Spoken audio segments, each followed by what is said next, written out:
आज का हमारा टॉपिक है अल्केन। जी बेटा, अल्केन क्या है? अल्केन के बारे में आप जानते हैं कि alkane are the simplest organic compound made up of carbon and hydrogen. Alkane क्या है? सिंपलेस्ट ऑर्गेनिक कंपाउंड है जो कार्बन और हाइड्रोजन से मिलकर बने हैं। They have a general formula of CnH2n+2। इनमें जितने कार्बन होते हैं हाइड्रोजन डबल से भी 2 ज्यादा होते हैं। These compounds In these compounds, the 4 valency of carbon atom are satisfied by a single bond to either carbon atom or hydrogen। इन किसमें क्या होगा कि ये सैचुरेटेड हाइड्रोकार्बन है और इनमें कार्बन कार्बन क्या होता है? सिंगल बॉन्ड होता है। therefore are called known as saturated hydrocarbon। Methane CH4 is the simplest member of this family। Each carbon atom in alkane is sp3 hybridized and have a tetrahedral geometry। ये सारी बातें आप already पढ़ चुके हैं कि इनमें कार्बन कार्बन सिंगल बॉन्ड होता है, ये सैचुरेटेड हाइड्रोकार्बन है। इनमें sp3 हाइब्रिडाइजेशन होगी ईच कार्बन में, और sp3 में ज्योमेट्री क्या होती है? टेट्राहेड्रल ज्योमेट्री होती है। उसके बाद है प्रिपरेशन। प्रिपरेशन में सबसे पहला मेथड है hydrogenation of unsaturated hydrocarbon, that is also called Sabatier Senderens reaction.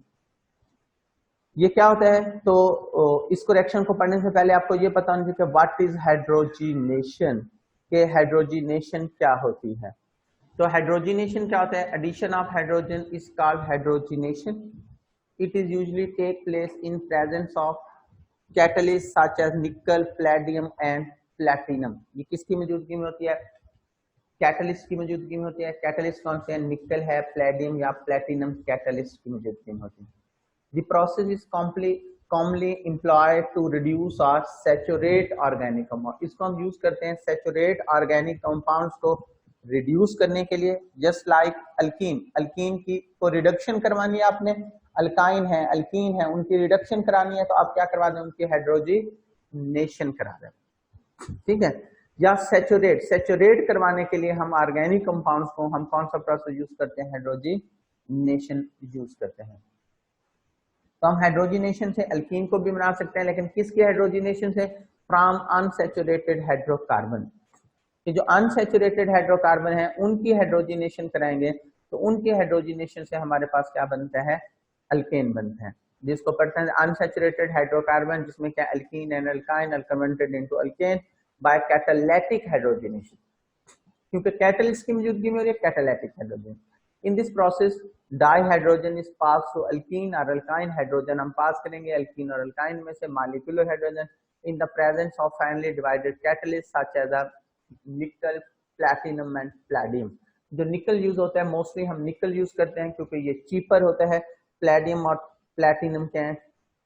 Expensive है, उनको यूज नहीं करते। जो निकल यूज होता है दैट इज का रेने निकल। रेने निकल क्या होता है ये आगे हम पढ़ेंगे। थोड़ा सा बता दो कि ये निकल एल्यूमिनियम एलॉय से हासिल होता है। इसका पोरस मैस होता है, पोरस मैस की वजह से इसका सरफेस एरिया ज्यादा होता है, इसलिए हम यहाँ मेटेलिक निकल यूज नहीं करते। जो हम निकल एल्यूमिनियम एलॉय से निकल हासिल होता है उस निकल को हासिल करते हैं, दैट निकल इज कॉल्ड रेने निकल। These metal absorb dihydrogen gas on their surface। ये जो मेटल हैं ये हाइड्रोजन की सरफेस पे एब्जॉर्ब हो जाएंगे and activate the hydrogen hydrogen bond, और हाइड्रोजन हाइड्रोजन बॉन्ड को एक्टिवेट कर देंगे, तोड़ देंगे। Platinum and palladium catalyse the reaction at room temperature. Platinum और प्लैडियम रूम टेम्परेचर पे करते हैं। हाउएवर हायर टेम्परेचर ये 523 से 573 kelvin and pressure is required with निकल कैटलिस्ट। लेकिन अगर आप प्लैटिनम और प्लैटिनम कैटलिस्ट यूज करें तो रूम टेम्परेचर पे रिएक्शन हो जाएगा, लेकिन ये दोनों कॉस्टली हैं। लेकिन अगर आप निकल यूज करें, निकल चीप है, लेकिन इसका क्या है कि इसके लिए आपको 523 टू 573 केल्विन साथ में टेम्परेचर भी देना पड़ेगा, जो बनता है 200 से 300 degree centigrade. The hydrogenation reaction of unsaturated hydrocarbon using निकल at the temperature of 523 to 573 Kelvin is commonly known as Sabatier-Sanders reaction कहलाता है, और that is also called reduction। अब इसके एग्जांपल क्या है कि जैसे हमारे पास अनसैचुरेटेड हाइड्रोकार्बन क्या है? इथीन है। इथीन का आप हाइड्रोजन के साथ रिएक्शन कराएंगे प्लैडियम कैटलिस्ट की मौजूदगी में। कैटलिस्ट का काम क्या है कि कैटलिस्ट हम ऊपर पढ़ दिए, कैटलिस्ट क्या करेगा? ये हाइड्रोजन हाइड्रोजन बॉन्ड को एक्टिवेट करेगा, एक्टिवेट करके और फिर यहाँ से पाई बॉन्ड ब्रेक होगा और हाइड्रोजन इनके साथ क्या हो जाएंगे? अटैच हो जाएंगे, और उसके नतीजे में क्या बनेगा? पाई बॉन्ड टूट गया, हाइड्रोजन की क्या होगी, एडिशन होगी, एक H इसके साथ एक H इसके साथ, ये CH2 से क्या बन गया CH3, और इथीन से क्या बन गया इथेन, अनसेचुरेटेड से क्या बन गया सैचुरेटेड हाइड्रोकार्बन अल्केन बन गया।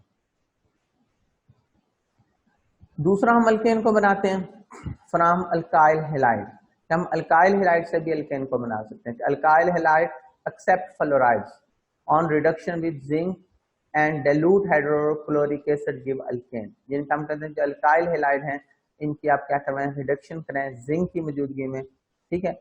तो और मिनरल एसिड कौन से हैं, HCl है, H2SO4 है, HNO3, किसी भी मिनरल एसिड, लेकिन हम यूज करते हैं HCl की मौजूदगी में, तो क्या बनेगा अल्केन बनेगा। यानी कि क्या है अल्काइल हैलाइड है, अल्काइल हैलाइड की एग्जांपल हम ले लेते हैं मिथाइल क्लोराइड, मिथाइल क्लोराइड की में क्या करें इसकी रिडक्शन करें, किसकी मौजूदगी में होगी जिंक की मौजूदगी में प्लस मिनरल एसिड की मौजूदगी में। तो यहाँ से ये क्लोरीन, जिंक का काम क्या है, जिंक क्या करता है act as a dehalogenating agent, zinc क्या करेगा हाइड्रोजन को रिमूव करेगा, ये जिंक यहाँ से क्लोरीन को रिमूव कर देगा और हाइड्रोजन की इसके साथ क्या हो जाएगी एडिशन, ये CH4 बन जाएगा, जो H एक H तो इसके साथ मिल गया, दूसरा H और क्लोरीन जो निकलेंगे मिलकर क्या बना देंगे HCl बना देंगे। इसी तरह जो क्लोरो इथेन है इसकी हाइड्रोजनेशन करें यानी रिडक्शन करें किसके साथ जिंक के साथ इन presence of mineral acid, acid का काम क्या है एसिड गिव अप प्रोटॉन।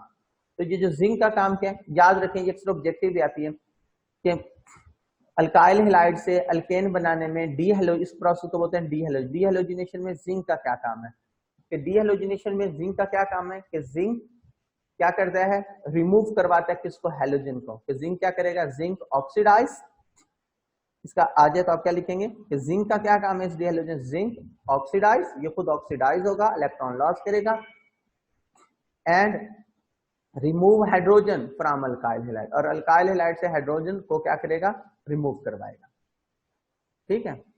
तो जिंक क्या करेगा क्लोरीन को निकाल देगा यहाँ से, तो जैसे क्लोरीन निकलेगी हाइड्रोजन इसके साथ अटैच हो जाएगा, तो क्या बन जाएगा इथेन हो जाएगा, एडिशन ऑफ हाइड्रोजन इसका रिडक्शन, इसकी रिडक्शन होगी, जो दूसरा हाइड्रोजन है वो क्लोरीन के साथ मिलकर क्या बना देगा HCl।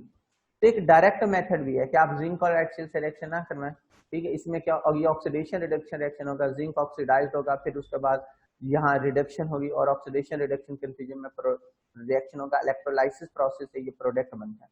तो बाद में आपको इलेक्ट्रोलाइसिस कराने की जरूरत नहीं, आप डायरेक्ट रिएक्शन भी करा सकते हैं। अगर आप जिंक और मिनरल एसिड की बजाय प्लेडियम चारकोल करें तो प्लेडियम चारकोल की मौजूदगी में डायरेक्ट रिडक्शन हो जाएगी, दैट प्रोसेस कॉल्ड हाइड्रोजेनोलाइसिस, ठीक है। तो आप डायरेक्ट प्लेडियम चारकोल की मौजूदगी में डायरेक्ट रिडक्शन से भी अल्केन बना सकते हैं। तीसरा है फ्रॉम कार्बोक्सिलिक एसिड, के कार्बोक्सिलिक एसिड से भी हम अल्केन बना सकते हैं, और कार्बोक्सिलिक एसिड से हम 2 मेथड से अल्केन बना सकते हैं, ठीक है। पहला है डी कार्बोक्सिलेशन रिएक्शन है और दूसरा है कोब्स इलेक्ट्रोलाइटिक मेथड, कि हम कार्बोक्सिलिक एसिड से 2 मेथड के जरिए अल्केन बना सकते हैं। पहला है D carboxylation reaction, D carboxylation reaction में क्या होगा कि हम solid salt of carboxylic acid use करते हैं, कि दोनों में फर्क क्या है ये भी आपको क्लियर हो जाएगा। जो डी कार्बोक्सिलेशन है इसमें solid salt of carboxylic acid use होता है, और जो कोब्स इलेक्ट्रोलाइटिक मेथड इसमें aqueous salt of carboxylic acid इस्तेमाल होता है। तो सबसे पहले डी कार्बोक्सिलेशन रिएक्शन, तो सोडियम साल्ट, इसमें क्या होगा सॉलिड साल्ट यूज होता है, सॉलिड साल्ट किसका sodium salt of carboxylic acid इस्तेमाल होता है, उसे जब हम ऑन हीटिंग हीट करेंगे with soda lime, soda lime क्या है mixture of sodium hydroxide and calcium hydroxide, ये सोडियम हाइड्रोक्साइड और कैल्शियम ऑक्साइड का मिक्सचर है, that is called soda line, give alkane containing 1 carbon atom less than the carboxylic acid. और इसमें उसके नतीजे में क्या बनेगा कि जब हम sodium salt of carboxylic acid का सोडा लाइन के साथ रिएक्शन करवाएंगे तो गिव्स अल्केन, अल्केन तो बनेंगे, लेकिन जो अल्केन बनेगा ये भी अक्सर ऑब्जेक्टिव आते हैं याद करने, क्या होगा containing 1 carbon atom less than of carboxylic acid, उसमें कार्बोक्सिलिक एसिड की निस्बत 1 कार्बन क्या होगा कम होगा। The process of elimination of carbon dioxide from carboxylic acid is known as decarboxylation। decarboxylation को हम डिफाइन क्या करेंगे, ये प्रोसेस है एलिमिनेशन ऑफ कार्बन डाइऑक्साइड का एलिमिनेट होना, किस एलिमिनेट होना from carboxylic acid, that process is called decarboxylation. अब सुनिए रिएक्शन कैसे होगा, ये CH3COO Na, इसका NaOH के साथ क्या कराएंगे, रिएक्शन कराएंगे। रिएक्शन कैसे होगा मैं आपको इनोटेट करके बता देता हूँ। ये बॉन्ड यहां से ब्रेक होगा, ये कार्बन है पॉजिटिव, ये नेगेटिव, इसमें ऑक्सीजन नेगेटिव और हाइड्रोजन क्या होगा, पॉजिटिव। तो यहां से क्या होगा, ये पूरा NaOH की मौजूदगी में क्या होगा, ये पूरा कार्बोक्सिल ग्रुप रिमूव हो जाएगा। ये NaOH की मौजूदगी में प्लस लाइम, सोडा लाइम की मौजूदगी में क्या होगा, ये पूरा डी कार्बोक्सिल ग्रुप क्या हो जाएगा, रिमूव हो जाएगा। Removal of D carboxyl group is called D carboxylation. ये पूरा ग्रुप यहाँ से रिमूव हो गया, क्या होगी, इसकी डी कार्बोक्सिलेशन होगी। और इस डी कार्बोक्सिलेशन के नतीजे में क्या होगा, अब देखें ये क्या बन गया, सोडियम और सोडियम एक और सोडियम दो सोडियम Na2, एक कार्बन 3, उसके नतीजे में क्या बनेगा, Na2CO3। और ये जो H है ये पॉजिटिव जाके इस नेगेटिव के साथ मिलेगा, तो ये क्या बन जाएगा, CH4। यानी कि यहाँ हमने साल्ट यूज किया था सोडियम एथानोएट, जो कार्बोक्सिलिक एसिड का साल्ट था वो क्या था, सोडियम एथानोएट था। ये है एथानोइक एसिड, एथानोइक एसिड का H हटा के सोडियम लगा दें तो ये बन जाएगा sodium salt of ethanoic acid, sodium salt of carboxylic acid, या that is called sodium ethanoate. तो अब देखें हमने जो कार्बोक्सिलिक एसिड है उसमें 2 कार्बन थे, वो एथ था, लेकिन इससे जो प्रोडक्ट बन रहा है वो एथ नहीं है, वो मेथ है। इसमें क्या होगा, गिव्स अल्केन, अल्केन तो बनेंगे containing 1 carbon atom less than of carboxylic acid. इसमें जो अल्केन बनेगा उसमें कार्बोक्सिलिक एसिड की निस्बत एक कार्बन क्या होगा, कम होगा। That process is called D carboxylation कहलाएगा। उसके बाद दूसरा तरीका जिससे हम अल्केन बना सकते हैं वो है कोब्स इलेक्ट्रोलाइटिक मेथड। ठीक है, कोब्स इलेक्ट्रोलाइटिक मेथड की मदद से भी हम क्या कर सकते हैं, अल्केन बना सकते हैं। That direction was given by Hermann Kolbe, ये आपके सामने, इसका पूरा नाम था हरमन कोब। ठीक है, इसमें क्या होगा, इसमें हम यूज करते हैं aq solution, aq solution of sodium और potassium salt of carboxylic acid. इसमें भी हम अल्केन बनाते हैं कार्बोक्सिलिक एसिड के साल्ट से, लेकिन कौन सा salt, aqueous salt. Aqueous salt of sodium और पोटाशियम जो है कार्बोक्सिलिक एसिड, उसकी क्या करेंगे, इलेक्ट्रोलाइसिस करेंगे, give alkane containing even number of carbon atom.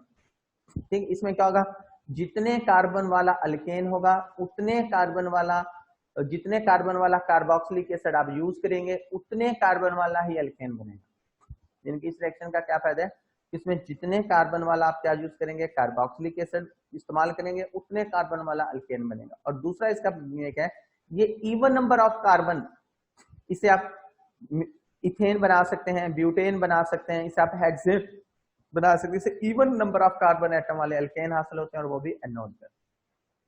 At the cathode there is a reduction of water, cathode पे क्या होगा, reduction of the water into hydrogen free radicals and that is converted into hydrogen, और hydrogen gas बनेगी जो वहां से remove हो जाएगी।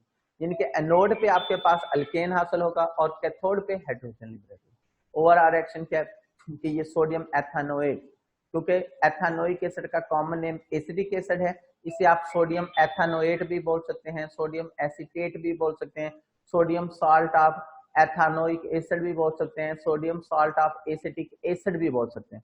यानी इस कंपाउंड को आप 4 नाम दे सकते हैं, क्या, sodium salt of ethanoic acid, sodium salt of acetic acid, sodium ethanoate, sodium acetate. ठीक है, तो इसमें हम क्या करेंगे, रिडक्शन करवाते हैं किसकी, एक्व सोल्यूशन की। तो प्लस क्या आ जाएगा, H2, क्योंकि इसमें कार्बोक्सिलिक एसिड का एक्व साल्ट यूज होगा, तो ये कार्बोक्सिलिक का साल्ट प्लस एक्वस, इसकी इलेक्ट्रोलाइसिस करवाएंगे तो इससे हमारे पास अल्केन बनेगा। तो यहाँ एथ था तो यहाँ भी इथेन बनेगा, यानी सोडियम एथानोएट से इथेन बनेगा, सोडियम प्रोपानोएट से क्या बनेगा, हेक्सेन बनेगा, इवन नंबर में आगे डबल होकर बनेगा। अगर यहाँ आप सोडियम ब्यूटानोएट यूज करेंगे तो यहाँ ऑक्टेन बनेगा, साथ में CO2 प्लस H2O और NaOH as a by product इस्तेमाल होगा। और इस रिएक्शन को हम इंडस्ट्री में इस्तेमाल नहीं करते। इस रिएक्शन को इंडस्ट्री में इस्तेमाल क्यों नहीं करते, क्योंकि इसमें large number of by product बनते हैं और इतने large number of by product को कंट्रोल करना बहुत ही प्रॉब्लम होता है, इसलिए हम इस रिएक्शन को इंडस्ट्री में इस्तेमाल नहीं करते। अब है इसका mechanism. In the mechanism there are 3 step, initiation, propagation and termination. सबसे पहले इनिशिएशन। कि ये प्रोसेस फ्री रेडिकल मैकेनिज्म जिसको हम बोलते हैं, यानी कि ये 3 स्टेप से होता है, लेकिन फ्री रेडिकल तो नहीं है, इलेक्ट्रोलाइटिक मेथड है, लेकिन 3 स्टेप में होगा, just like a free radical, initiation, propagation and termination. Initiation में क्या होता है, इनिशिएशन में क्या होगा कि जो sodium acetate is converted into acetate and sodium ion, कि इस पहले रिएक्शन में क्या होगा कि जो सोडियम एसीटेट है ये कन्वर्ट होगा, इसकी ब्रेक डाउन होगी और ये किस में तब्दील हो जाएगा, एसीटेट एंड सोडियम आयन, यानी कि यहाँ क्या होगा, सोडियम एसीटेट है, इसमें से यहाँ से बॉन्ड क्या होगा, ब्रेक होगा, एसीटेट आयन अलहदा हो जाएंगे, यानी कि एक्टिवेशन होगी। ठीक है, ये जो बॉन्ड है सोडियम और एसीटेट के दरमियान, इस बॉन्ड की एक्टिवेशन होगी और उस एक्टिवेशन के नतीजे में एसीटेट आयन अलग हो जाएगा और सोडियम आयन अलग हो जाएंगे। इनिशिएशन होता ही है कि formation of ions, formation of radical, इसमें क्या होता है, इसमें तो आयंस क्या हो जाएंगे, प्रोड्यूस हो जाएंगे। दूसरा प्रोसेस है प्रोपगेशन, जो कैथोड पे हो रहा है। इसमें क्या होगा, वो जो इनिशिएशन में एसीटेट आयन बने हैं, तो एनोड पे क्या होती है, एनोड होता है पॉजिटिव, या फर्स्ट ईयर में सारा पढ़ रखे हैं कि एनोड क्या होता है, पॉजिटिव होता है, और एनोड पे हमेशा क्या होती है, ऑक्सीडेशन, ये आपने पढ़ा, एनोड पे हमेशा क्या होती है, ऑक्सीडेशन, बस ठीक है, समझ आ गया आपको कि एनोड पे हमेशा क्या होगी, ऑक्सीडेशन होती है। और ऑक्सीडेशन क्या होता है, लॉस ऑफ इलेक्ट्रॉन। तो क्या होगा, एनोड है पॉजिटिव, पॉजिटिव के बाद जाएंगे नेगेटिव आयन, तो नेगेटिव आयन कौन से, एसीटेट आयन, इनाइन, हमेशा एनोड पॉजिटिव होता है, पॉजिटिव के पास कौन मूव करके जाते हैं, नेगेटिव आयन, इनाइन, तो ये जो एसीटेट आयन है ये जाएंगे कैथोड के बाद, कैथोड और एनोड के पास, एनोड पे क्या होती है, ऑक्सीडेशन, ऑक्सीडेशन क्या होता है, लॉस ऑफ इलेक्ट्रॉन, तो ये लॉस करेगा इलेक्ट्रॉन, और इलेक्ट्रॉन कहां से लॉस होंगे, ये जो ऊपर जो नेगेटिव है यहां से,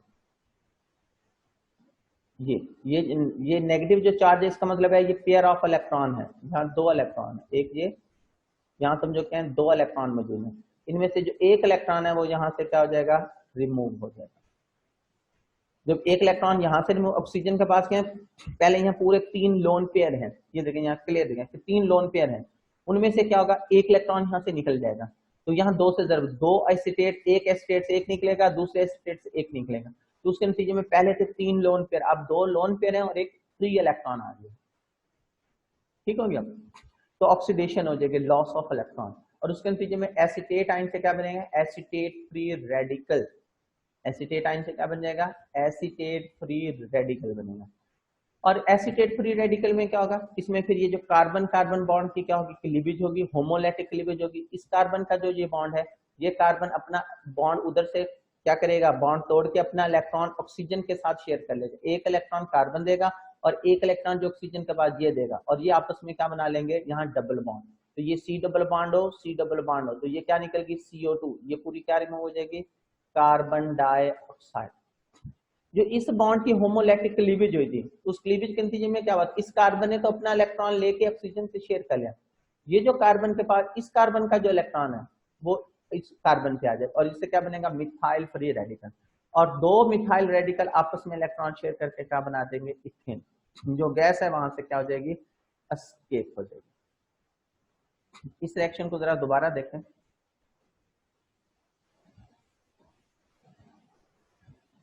देख लेते हैं। तो ये एनोड, कैथोड पे रिएक्शन क्या होगा कि जो H2 है वो क्या होगा, रिड्यूस होगा, OH नेगेटिव बनेगा, साथ में H रेडिकल और 2H रेडिकल मिलकर क्या बना देंगे, H2O। तो ओवरऑल फिर हम रिएक्शन क्या कहेंगे, इसका ओवरऑल रिएक्शन क्या होगा कि जो एक्वा साल्ट है कार्बोक्सिलिक एसिड का, उसके इलेक्ट्रोलाइसिस में तो अल्केन बनेगा, CO2 बनेगा, HO बनेगा, साथ में 2NaO।